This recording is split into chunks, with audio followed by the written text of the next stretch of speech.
তনুশ্রী দিদির ভূগোলিকাতে তোমাদের আবার সবাইকে স্বাগত। আমি আজকে খুব একটা ইন্টারেস্টিং জিনিস বোঝাবো, সেটা হচ্ছে স্তূপ পর্বত, এবং সেটা হাতে কলমে বোঝাবো। তো তার আগে তোমাদের বলে নিই যে আমাকে একজন ফোন করেছে, একটি আমার স্টুডেন্ট, যে ম্যাডাম আপনার এটাতে সাবস্ক্রাইব করলে কত টাকা লাগবে? কোনো টাকা লাগবে না, পুরো ফ্রি আমার স্টুডেন্টদের জন্য। ওয়েস্ট বেঙ্গলের সমস্ত স্টুডেন্ট 7 থেকে 12 অবধি ভূগোলের সমস্ত স্টুডেন্টদের হাত ধরাই উদ্দেশ্য। হ্যাঁ, এটা আমি তো কেন করেছি ইন্ট্রোডাকশনে বলেছি, এখন লকডাউনে তো এটা আরও বেশি কার্যকর হয়ে যাচ্ছে। সবাই দেখো, যদি না বুঝতে পারো রাত 8টা থেকে 9টা 9432232905 নম্বরে আমাকে ফোন করে জানাও। আর যদি বুঝতে পারো লাইক করো, শেয়ার করো, সাবস্ক্রাইব করো, সমস্ত বন্ধুদের জানাও, বিদ্যা দানে বাড়ে। তা বেশি কথা না বলে আমি চলে যাচ্ছি স্তূপ পর্বতে। তা স্তূপ পর্বতটা এর আগে তোমাদের আমি পড়িয়েছিলাম মহিভাবক আলোড়ন আর গিরিজনী আলোড়ন। মহিভাবক আলোড়ন কি হয় না, যেখানে যে আলোড়নের ফলে ভূমিভাগটা ওপর নিচে উলম্বভাবে ওঠানামা করে, সেটা হচ্ছে মহিভাবক আলোড়ন। সেটা হচ্ছে মহিভাবক আলোড়ন। এবার এই মহিভাবক আলোড়নের ফলে কিভাবে হয় না, ধরো এখানে প্রথমে হচ্ছে এখানে একটা হচ্ছে পুরো ভূমিভাগ। এই পুরো ভূমিভাগটা এরকম ছিল। মহিভাবক আলোড়নের ফলে প্রথমে দেখা গেল দুটো ফাটল হয়েছে, ফাটল বা ক্র্যাক। এরপরে যখন আবার আলোড়ন হবে, তখন এই যে দুটো ফাটল, এই ফাটল থেকে মধ্যিখানের অংশটা তার দুপাশের অংশ থেকে কি হয়ে যাবে, পুরোপুরিভাবে বিচ্ছিন্ন হয়ে যাবে, আলাদা হয়ে যাবে। এরপরে কি হবে, আবার আলোড়ন শুরু হলে হয় এর উপরিভাগটা আপলিফট করবে বা উপরের দিকে উঠবে, অথবা তার মধ্যভাগটা নিচের দিকে নেমে যাবে। এইটা হচ্ছে স্তূপ পর্বত সৃষ্টি হওয়ার ঘটনা। এরপরে যেই অংশটা ওপরের দিকে উঠে গেল সেটাও স্তূপ পর্বত সৃষ্টি হলো, আর যেখানে এই নিচের অংশটা নিচের দিকে নেমে যাবে, মধ্যিখানের অংশটা, তার যে উপরের অংশটা উঁচু হয়ে থাকলো সেটাও স্তূপ পর্বত গঠন করবে। এবার তোমরা বলো যে মধ্যিখানে যে নিচু অংশগুলো নেবে আছে এইখানে, কারণ মধ্যিখানেরটা উপরে উঠে আছে, দুপাশে নিচু হয়ে গেছে, তাহলে এটা একটা উপত্যকা তৈরি হবে, এটাকে বলা হচ্ছে গ্রস্ত উপত্যকা। আবার এখানে দেখো, এই যে মধ্যভাগের অংশটা নিচে নেবে, গ্রস্ত উপত্যকা তৈরি করবে, এবং ওপরের দুটো অংশ উঁচু হয়ে স্তূপ পর্বতের সৃষ্টি হবে। এবার এই স্তূপ পর্বত কেন, স্তূপ মানে কি ব্লক, ব্লক মাউন্টেন ইংলিশে বলা হচ্ছে। কেন ব্লক?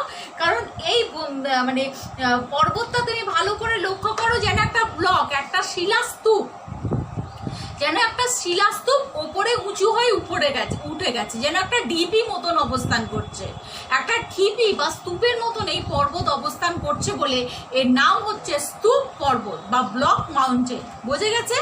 নেক্সট দেখো, আমি তোমাদের বলেছিলাম হাতে কলমে বোঝাবো, হাতে কলমে বোঝাচ্ছি। তোমরা সবাই বার্থডে কেক কাটো, আমি আজকে কেক বানিয়েছি তাই তোমাদের এটা বুঝিয়ে দিলাম। তো তোমরা সবাই তো কেক কাটো, বার্থডে কি করো, প্রথমে ফু দাও। ফু দিয়ে কি করলে, প্রথমে কি করলে, ছুরিটা দিয়ে এরকম ভাবে তুমি বসালে,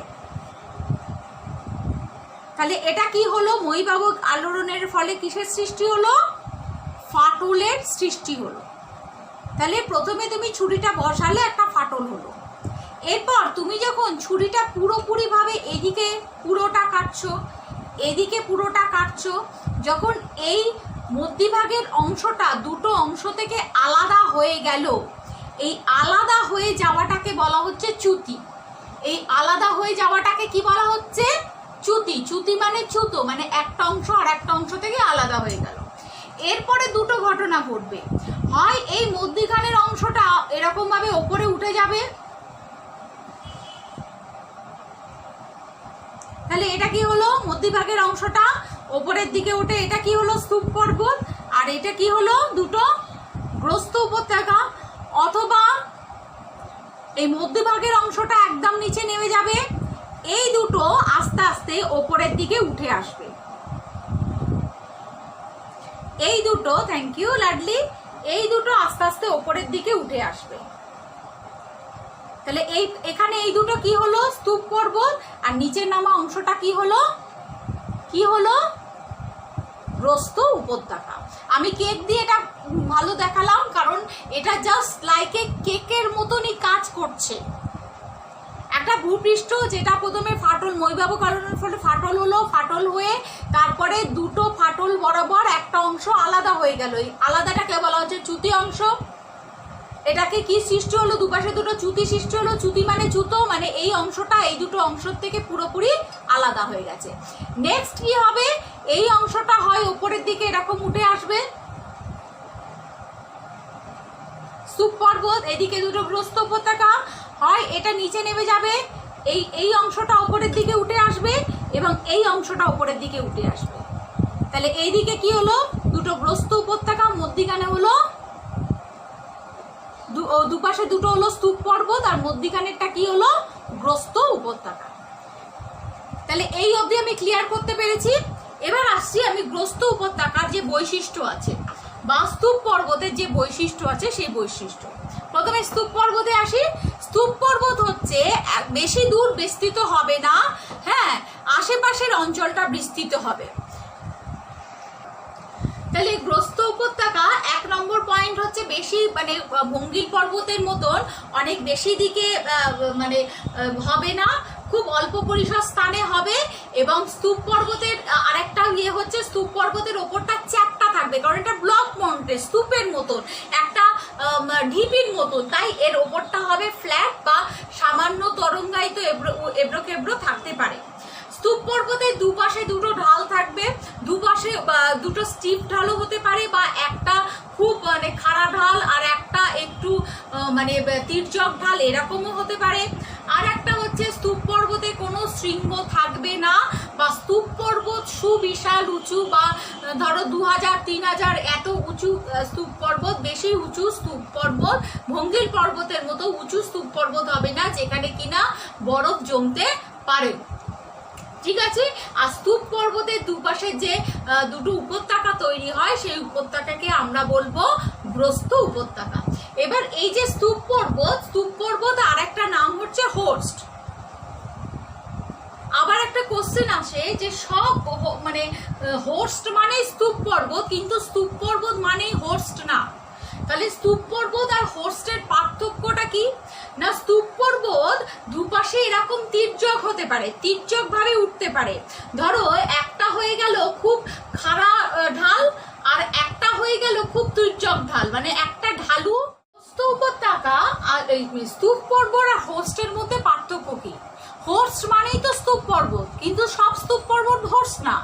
কারণ যখন কোনো জায়গায় মানে দুটো চ্যুতি থেকে যখন এই মানে মধ্যভাগটা একদম উলম্ব মানে খাড়া ভাবে সোজাসুজি ভাবে, জাস্ট এই কেকটার মতো একদম খাড়া সোজাসুজি ভাবে যদি ওপরে উঠে আসে, তখন তাকে বলবো আমরা হোর্স্ট। একদম খাড়া সোজাসুজি ভাবে ওপরে চলে আসলে তাকে হোর্স্ট বলবো। কিন্তু অন্য স্তূপ পর্বতে কি হয় যে একটা দিক খাড়াও হতে পারে, আবার আরেকটা দিক ঢালু বা তির্যকও হতে পারে। যখন ওটা ওপরে উঠে আসছে তখন একটা দিক খাড়াও হতে পারে, একটা দিক ঢালু হতে পারে। কিন্তু হোর্সটা কি হবে, পুরোপুরি সোজাসুজি উলম্বভাবে ওপরে উঠে আসবে। ঠিক আছে। তাহলে হোর্সের যে ঢালটা সেই ঢালটা কি হবে, একদম খাড়াই ঢাল। আর স্তূপ পর্বতের ঢাল সে যেরকম ভাবে মানে হয়েছে, কোনোটা খাড়া হতে পারে, দুদিকেও খাড়া হতে পারে, একদিকে তির্যক হতে পারে, একদিকে ঢালু একদিকে খাড়া, নানান রকম হতে পারে। ঠিক আছে। এবার আসছি আমি যে গ্রস্ত উপত্যকার দুটো ভাগ আছে, দু রকমের আছে। একটা হচ্ছে গ্র্যাবেন, একটা হচ্ছে র্যাম্প। গ্র্যাবেনটা কি? গ্র্যাবেন হচ্ছে যেটা হচ্ছে চ্যুতিটা সাধারণ চ্যুতির ফলে গঠিত, যেটা এখানে দুটো এরকম সাধারণ বা অনুলোম চ্যুতির ফলে মধ্যিখানে নিচে নেমে এলো, বা এটাও দেখতে পারো এই সবগুলোই হচ্ছে এইটা এইটা এইটা এই তিনটেই হচ্ছে আমাদের সাধারণ গ্রস্ত উপত্যকা বা গ্র্যাবেন। তাহলে র্যাম্পটা কি? র্যাম্প তৈরি হবে বিপরীত চ্যুতি, বিপরীত চ্যুতির ফলে। বিপরীত চ্যুতি মানে কি? দেখো এইটা এইরকম ঢাল খাড়া, এইটা এরকম, এই যে চ্যুতিটা সৃষ্টি হয়েছে এইখানের এই অংশটা তাকাও, ধরো রেড পেন নিয়ে, এইখানের এই অংশটা তাকাও,